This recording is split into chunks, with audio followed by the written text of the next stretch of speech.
Dear learners, I am Dr. Meenu Bhatnagar from the Center of Russian Studies, Jawaharlal Nehru University, New Delhi. I welcome you all to this course on Basics of Russian Communication Skills Part 2. In this module, you will be introduced to the Russian cuisine. You will also be learning a few new Russian words and expressions associated with some dishes and are widely used in Russian language.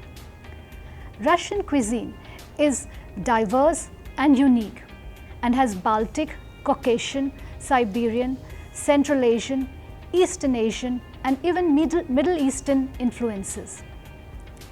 The Russian cuisine reflects the multi-ethnic diversity of Russia. It is highly influenced by various environmental, social, geographical, economic and historical factors. Russian cuisine is famous for soups, salads, meat and fish dishes, sweet and savory pies, blini, dumplings, cakes and pastries, etc. Russian cuisine is not spicy at all and is predominantly meat-based. However, the cuisine involves an extensive use of grains.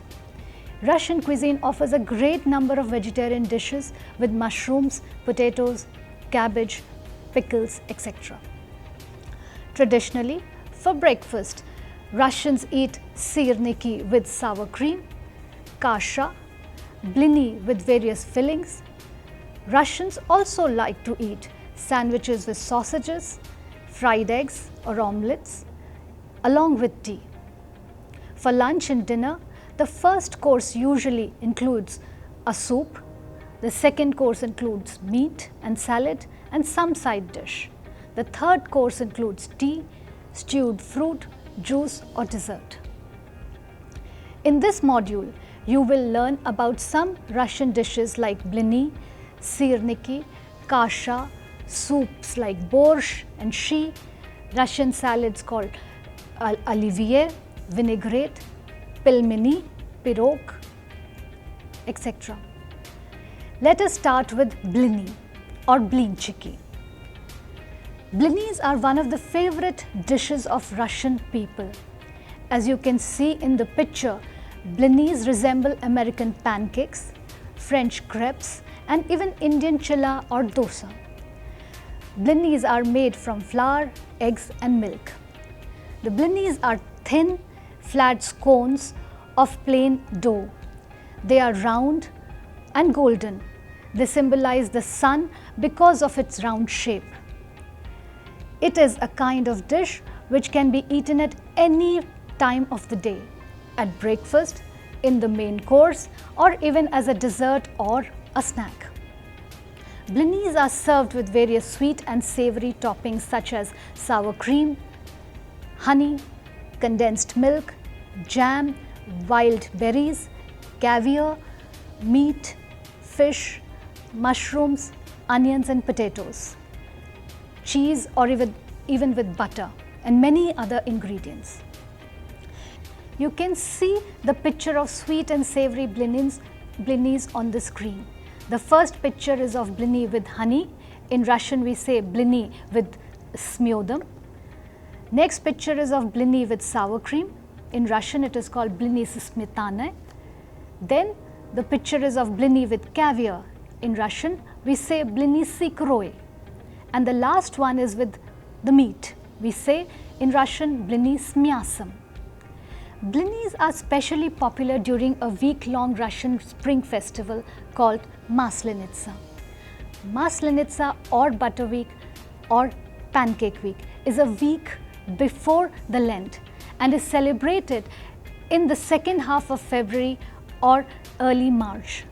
Maslenitsa is a sun festival which celebrates the imminent end of winter and the coming of spring. We will talk more about it in another module. Blinis are prepared at home or can be eaten in restaurants. They are relished by people of all ages. In Russian language, the phrase like "Первый блин комом" is commonly used in a situation when the first step is always a bit tricky or difficult. Next, we will talk about sirniki or cottage cheesecake in English. Sirniki is a popular dish in Russian cuisine. They are fried pancakes made of cottage cheese and garnished with sour cream, varenye, jam, honey or applesauce. Usually people eat them for breakfast or as a dessert. The name sirniki is derived from the word sir, which means cheese in Russian. The main ingredients are cottage cheese, eggs and flour. Often sweet sirniki with raisins or dried apricots are also made. It is very tasty to eat them with bananas.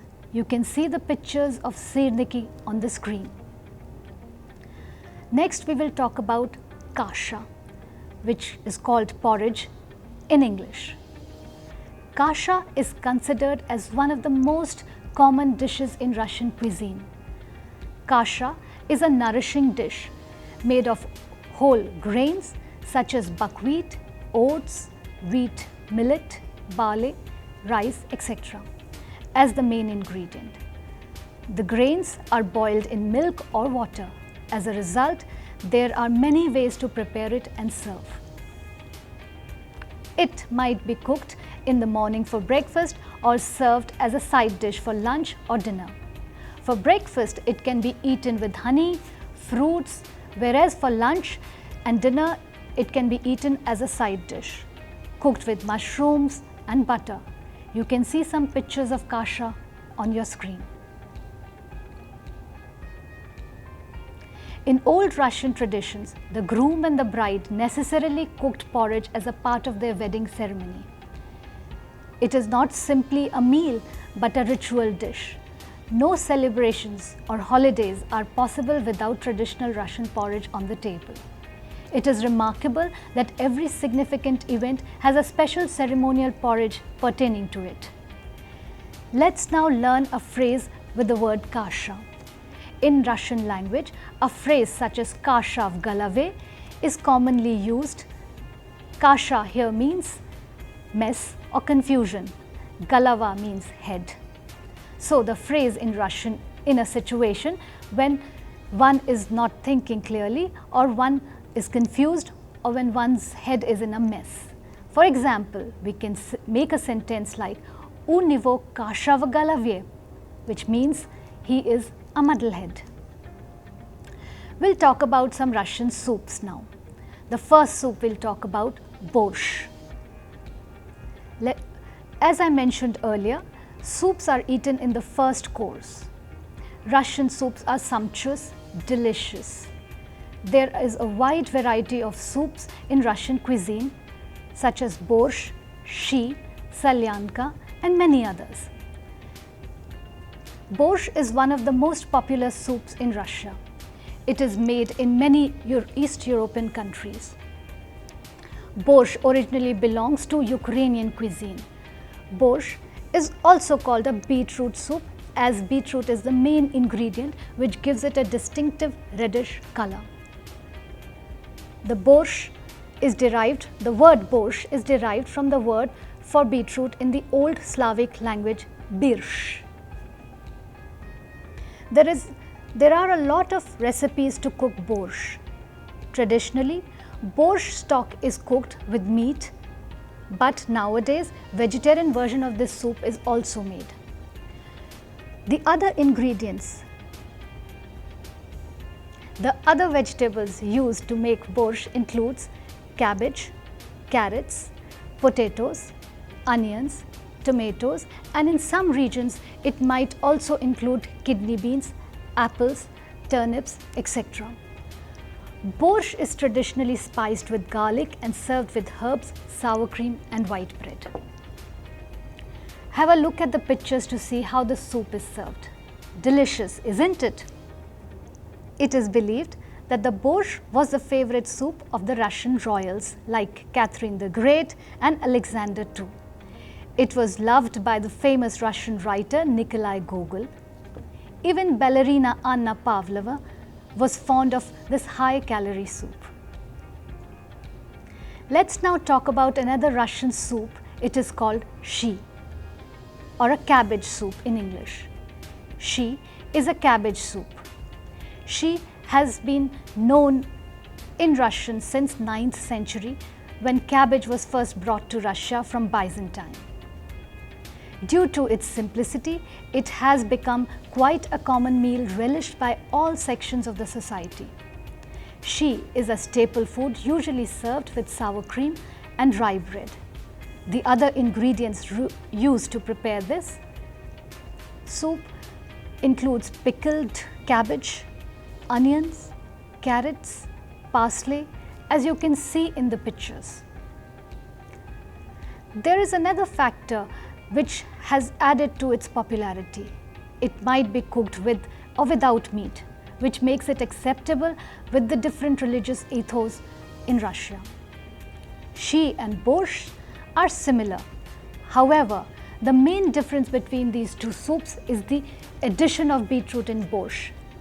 It is quite comforting to warm up with a hot bowl of soup when the weather gets cold. There is a saying in Russian that goes like shi da kasha, pisha nasha, which means shi and kasha are our foods.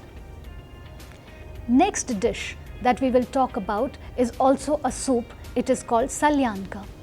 Salyanka is a spicy, thick soup which is made with cabbage, pickled cucumbers, with brine, tomatoes, olives, lemons, lemon juice, kvass, salted and pickled mushrooms and smetana.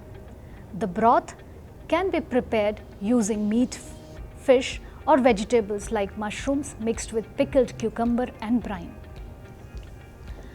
Next we will talk about pelmeni or dumplings. Pelmenis are extremely popular in Russia, but historically this dish has Eastern origin. There are small parcels filled with meat and are an adaptation of Chinese wonton. The word pelmeni is derived from Finno-Ugrian language, which means ear bread. They are usually served with either a dollop of sour cream or a bit of dill or in a light broth, as you can see in the pictures. Pelmeni resembles ravioli, tortellini in Italian cuisine, manti in Caucasian cuisine. In India, they can be compared with momos. Traditional Ural pelmeni are stuffed with 3 kinds of meat: beef, lamb and pork. You can come across lots of other meat and fish fillings. In Siberia, pelmeni are even cooked with bear meat. However, vegetable pelmenis with potato and cheese stuffings are also available these days. They can be made at home as well as bought as frozen foods in supermarkets. Next, we'll talk about pirog and pirashki, pies in English. Pirog is the most distinctive dish in Russian cuisine. The word pirog itself is derived from ancient Proto-Slavic word pir, which means feast or a banquet. Indeed, historically,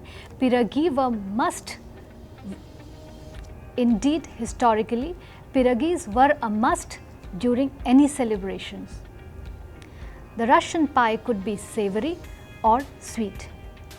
There are a great number of fillings used to make these pies, such as potatoes, cabbage, meat, eggs for making savory pies, and strawberries, wild berries, apple, pear and other fruits for making sweet pirogis. Look at the pictures. As you can see, there are different types of pirogi, such as open with fillings on top, closed with filling inside, or even layered.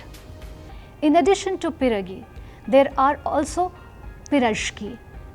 Pirogi are full-sized pie, while pirashki are small-sized buns made with onion, mushroom, meat and rice stuffing, as you can see in the pictures. Some kind of pirogis are specially prepared for certain occasions, such as wedding celebrations, matchmaking, etc. Let's now talk about Russian salads. The first salad that we'll talk about is Olivier, known as the Russian salad around the world. Olivier is the quintessential salad in Russia. It is simple to make and is very delicious.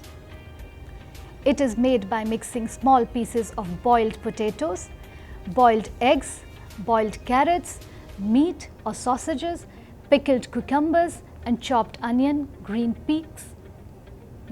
peas with some salt and mayonnaise. The second salad we'll talk about is vinaigrette. It is another very popular and prominent salad in Russian cuisine. It is made by mixing boiled beetroot, potatoes, boiled and chopped onions, green peas with the dressing of sunflower oil and vinegar. Selyotka pod shuboi. This is the name of our next salad that we'll talk about. Selyotka is the name of a fish which is called herring in English, and shuba is a fur coat. This salad, Selyotka pod shuboi, is colloquially known as herring under a fur coat. It is a layered herring salad and is made using diced or pickled herring covered with layers of grated boiled vegetables, potatoes, carrots, beetroots, chopped onions and mayonnaise. Dressed herring salad is very popular in Russia. It is one of the traditional dishes served as zakouski at New Year and Christmas celebrations. Next we'll talk about katleti or meatballs in English. Katleti is a pan-fried meatballs. Katleti is very popular in modern Russian households. Next we will talk about kompot. Kompot or stewed fruit is a traditional Russian dessert beverage made by slow cooking of fruits. Fruits like strawberry, blueberry, raspberry, apricot, prunes and plums are commonly used to make kompot. Kompot is a soft drink and can be had all year round. It can be served chilled as well as warm. Next we will talk about kvass. Kvass is a traditional Russian beverage. It is mostly prepared during summers and is quite refreshing. Kvass means sour drink or fermented drink. It is also known as a fermented rye bread drink and has been a traditional drink for many centuries. Kvass is also used as an ingredient to make some famous Russian cold soups, for example, akroshka. Next, we will talk about kefir. Kefir is a fermented milk drink made by adding kefir grains to milk. It is similar to liquid yogurt, but a drink with sour taste and a slight fizz. Kefir is a good source of calcium and is rich in nutrients and probiotic bacteria. That is why it is very beneficial for digestion. Kefir originated from parts of Eastern Europe and Southwest Asia. The name is derived from the Turkish word keyif, which means feeling good after eating. Next, we will talk about khleb. Russian cuisine is incomplete without bread. Bread is an essential component of Russian meals, be it breakfast, lunch or dinner. A wide variety of white as well as brown breads are available in Russia. White breads are usually made from wheat or refined flour, whereas brown bread is made from rye. Breads are available in different forms such as loaf or baton in Russian, sliced or naryezhany, as well as bun or bulachka in Russian. Pickles. Russians have a long tradition of pickling fruits and vegetables. It arose from the need to preserve food for long winter when fruits and vegetables are scarce. The process of fermenting allowed food to be kept for a long time, saving all the nutrients. The most typical Russian pickle are sauerkraut, which is a pickled cabbage, brined cucumber, pickled tomatoes, soused apples, and marinated mushrooms, garlic, and eggplants. The pickles could be served as appetizers, eaten on their own, and added to soups, salads, and sauces. Today, many nutritionists admit that probiotic quality of pickled foods may improve digestion and boost immunity. We will now talk about desserts. Russian cuisine has an array of delectable desserts. To name a few, there is vatrushka. Vatrushka is a pastry formed as a ring of dough with cottage cheese. Vatrushka is a pastry formed as a ring of dough with cottage cheese in the middle, often with addition of raisins or bit of fruit. Next, we'll talk about cake Napoleon. The Napoleon cake is a Russian classic that predates Soviet times. It is a French cake which was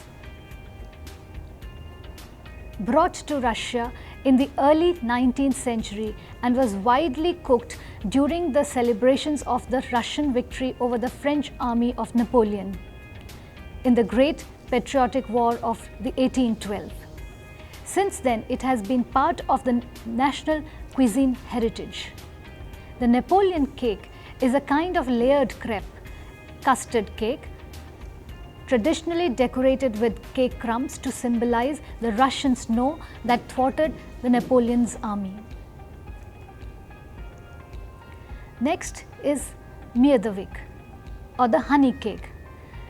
It is a honey layered cake. Tulski pryanik.